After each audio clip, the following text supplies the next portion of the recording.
ഉണ്ട്. ഇപ്പം നമ്മളോട് മെസ്സേജ് അയച്ച് ചോദിച്ചായിരുന്നു. ഞാൻ തൈറോയിഡിന് മെഡിസിൻ കഴിക്കുന്നുണ്ട്.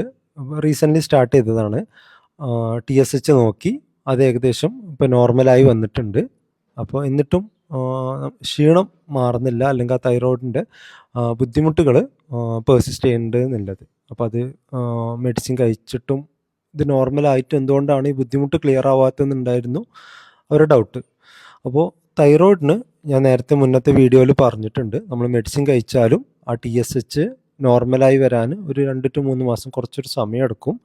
ഇനി ഈ TSH നോർമലായി വന്നാലും നമ്മളെ ബുദ്ധിമുട്ടുകൾ മാറാൻ, നമ്മളെ ക്ഷീണം അതുപോലത്തെ ബുദ്ധിമുട്ടുകൾ മാറാൻ ഒരു 3 to 6 മാസം വരെ സമയമെടുക്കാറുണ്ട്. അപ്പോൾ ഇത് പ്രത്യേകം പറയാനുള്ള കാരണം എന്താ വെച്ചാൽ, നമ്മളൊരു പനിക്ക് മരുന്ന് കഴിക്കുക, അല്ലെങ്കിൽ നമുക്കൊരു ഒരു കഫക്കെട്ട് അല്ലെങ്കിൽ എന്തെങ്കിലും ഒരു ഇൻഫെക്ഷൻ ഉണ്ടായിട്ട് ആൻറ്റിബയോട്ടിക് കഴിക്കുക, അല്ലെങ്കിൽ കാലിന് എന്തെങ്കിലും വേദന ഉണ്ടെങ്കിൽ അതിൻ്റെ മെഡിസിൻ കഴിക്കുക, ഇതൊക്കെ ചെയ്ത് കഴിഞ്ഞാൽ പെട്ടെന്നാണ് റിസൾട്ട് കാണുക.